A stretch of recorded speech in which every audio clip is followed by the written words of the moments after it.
Hey folks, just wanted to give you a call. Welcome to Kaisers Kastle. You guys are all involved in it now, right? Isn't that fun? Now, I wanted to do a little stream on exactly what is the meaning of the line marches on and what that does entail. And it entails quite a bit.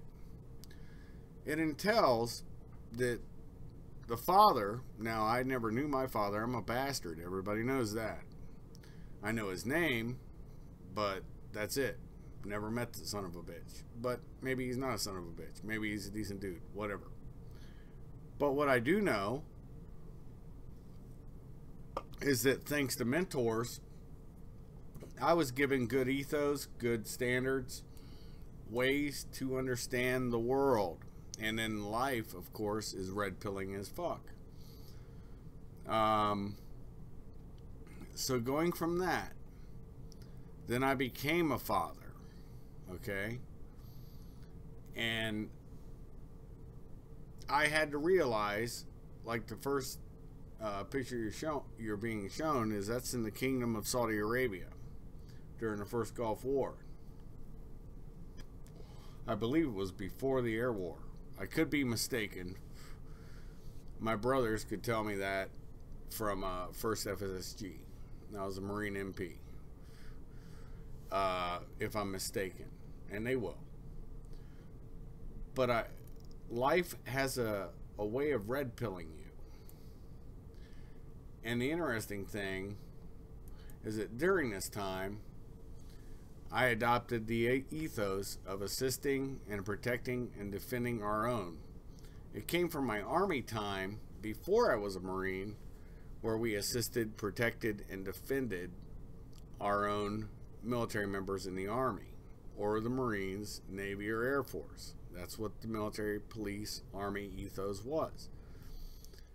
I, along with 6 other men who were also former Army MPs, had the same ethos, and some of them were NCOs, and they agreed with it, and we kind of instilled it within that unit.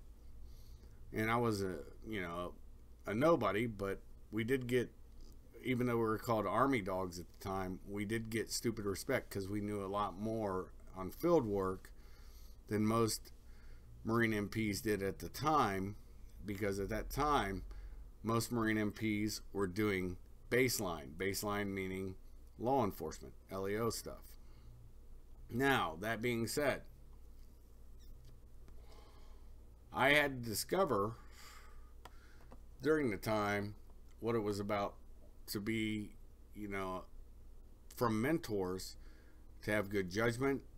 Also, believe it or not, being from a single mother family, I had to discover a lot about how to be a man. And when I say being a man, I'm saying instead of being a degenerate fuck that just wants to put his dick in everything, I had to discover that there is something that you need, because a woman brings something to the table too. And I also had to discover, because at that time I was borderline by the time I went in the Marine Corps. By the time when I went in the Army, I was a extreme liberal, probably near Marxist. And I was moving closer to conservatism. You would call it neocon now. Served under Reagan and Bush Sr. The interesting thing, Europe and the Near East, Asia, California, the South, of course, in the Army, and then ADAC, Alaska. I mean, these are all formative years from the time I was 17 till I was 24 when I left the Marine Corps. And thankfully, I'd gotten a good grounding on honor and integrity.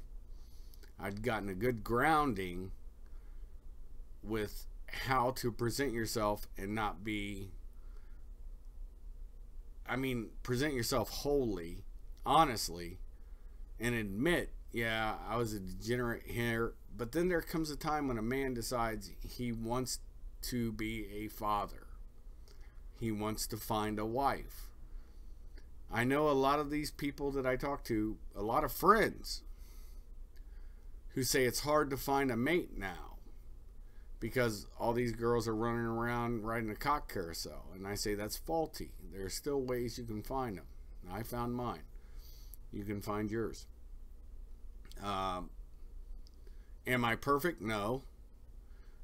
Anybody who says they are is full of shit. But the thing that was missing always, even though I had a grounding in God, and I understood at that time that there was something bigger than I, it's very easy with the ego shit to get the big head. And also, the big head is what I used to also call badge heavy, where, you know, you're the cock of the walk, you think you know everything. And of course, I never thought I knew everything, but I did get the big head. And that's all I'll say on that. The facts are out there. I mean, anybody looks, they'll find. So, remember, that's always been my credo. If you look, you will find. And I even made, you would say it's a brag, but I would say dig into my ass, and I don't care. I'm open about everything. And one of my mentors, actually my first one, stated, if I dig in and I dig deep enough, it doesn't matter if you're open about it or not, I can make you look like a bag of shit.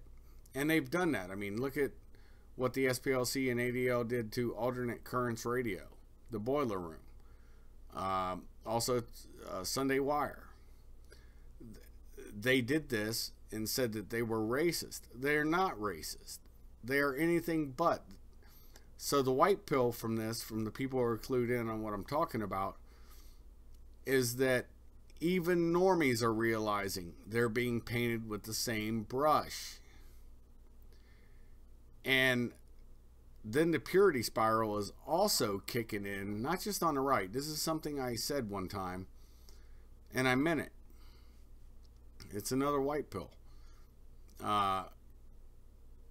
You're seeing how these people are realizing we're getting painted with the same damn brush for no reason. Well, that's waking them up to other things. And if you don't believe me, tune in. You'll see what I'm saying. Look at the chat. Now, with that being said, what I'll tell you is I'm going to go into being a father now, okay? For some of you not so clued in, I am a father. I've never forced my son's opinions. He has to come about them naturally, just like I did. And the same with my wife. It's just not my way. I come to my opinions, they come to theirs, and it's on them. If they come to the different opinion, that's fine with me. I don't really give a shit. You know? But what I do give a shit about is passing on the stuff I learned from my mentors, not my father. And that's why, as you're seeing the post that I posted, from the blood of our fathers for the blood of our sons, and I mean that literally. And that meme was made by a brother of mine who I think very highly of. I'm not going to mention his name or nothing because he's doing his thing. And the blood of my father runs through my veins whether I like it or not. I'm a bastard. I was not born through a Christ-like birth. God did not touch my mother's womb. A man's penis did. So I have his blood. So I'm half Italian, half German. But I do understand that that same blood runs through my son. Same DNA, same blood type, same name. And I'm not giving short shrift to you guys that have daughters. I have never had one, so I do not understand that in the least. I have a wife, and I've had a mother and a twin sister. So raising a daughter, I have no clue about. So if you want to talk shit to me about that, I can't talk shit back because I don't have that. But what I do know is that a good mentor turns a man, even if it's a young man like I was when I, started getting my first mentors at 17, into an actual man and understanding things that we didn't know. And it's because a mentor is like a father, but different. They're not going to give you money, stand by you, all that kind of thing. But what they will do is they'll give you pieces of themselves. And I have that meme stuck up now from another guy who posted that. And yeah, I'm posting it now. And it means something. A father gives out just about everything, piece by piece, for his son. And till the last piece is built. It's like a puzzle. And a mentor does the same thing, but they don't give the last pieces because they don't have to, nor should they have to. You have to find other mentors to give them their pieces to fill those holes in. And so that's pretty much what I wanted to talk to you guys about today on Kaisers Kastle. And that's how you make sure your line marches on. Shuff out.